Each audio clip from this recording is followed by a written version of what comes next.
Am სახით თითქმის განადგურებული დახვდა აღმაშენებლის ქუჩაზე ვარინკა მაჭავარიანი წერეთლის სახელობის სკვერში არსებული მრავალწლიანი ბზის ბუჩქები სამუშაო უბანზე მისულ კეთილმოწყობისა და დასუფთავების სამსახურის თანამშრომლებს. რამდენიმე წლის წინ განაშენიანებულ სკვერში ხელყოფილია ყველა ბუჩქი, რომლის მანამდე არსებულ კონდიციაში მოსაყვანად ძალიან ბევრი წელი იქნება საჭირო. სამსახურის თანამშრომლების ვარაუდით ჩადენილი ვანდალიზმი ბზობის დღესასწაულის მოახლოებასთან დაკავშირებით მასზე გაზრდილ მოთხოვნას უკავშირდება, რაც მიუღებელია და კანონით დასჯადი ქმედებაა. პირი, რომელიც უკანონოდ მოჭრის ბზას 2000 ლარით აჯარიმდება, ხოლო გამეორების შემთხვევაში ჯარიმა 5000 ლარით განისაზღვრება. ბზის უკანონოდ მოჭრის ამოძირკვისა და განადგურების შემთხვევაში თუ ზიანი 1000 ლარს აღემატება, დანაშაულის სისხლის სამართლის პასუხისმგებლობად ჩაითვლება.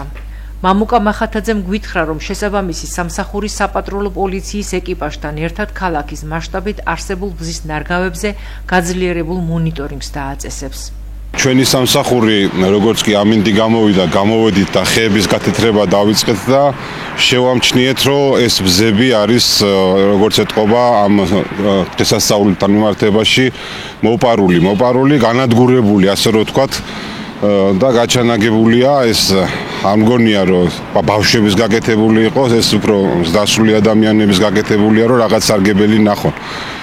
რა ვიცი, ჩვენ შეგვიძლია მოუწოდოთ, რომ თუ ვინმე ამით რამე თანხას შოვილობს და ასე უჭირს ვინმეს, შეგვიძლია მოგმართონ და ჩვენ დავეხმარებით პირველად და ასეთ საქციელს ჯობია, რომ ასეთი ნაბიჯები გადავდგათ. ასევე მოუწოდებთ საზოგადოებას მეტი ჩართულობა იყოს აქ, ახლა სულ ხალხის ინტენსივობა არის, მოძრაობენ.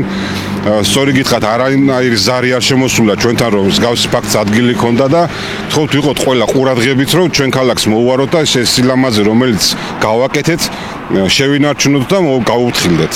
პოლიციასთან ქონდა ჩვენ კომუნიკაცია, ასევე ჩვენი სამსახურიც იქნება ამ საკითხთან მიმართებაში უფრო ხიზლად ჩავატარებთ, ასე ვთქვათ, სამორიგეო ჯგუფებს დავაყენებთ, რომ მსგავსი ფაქტი არ გამეორდეს და ეს ახალი ნარგავები, რომელიც ალამაზებენ ჩვენ ქალაქს, არ დაგვიზიანო.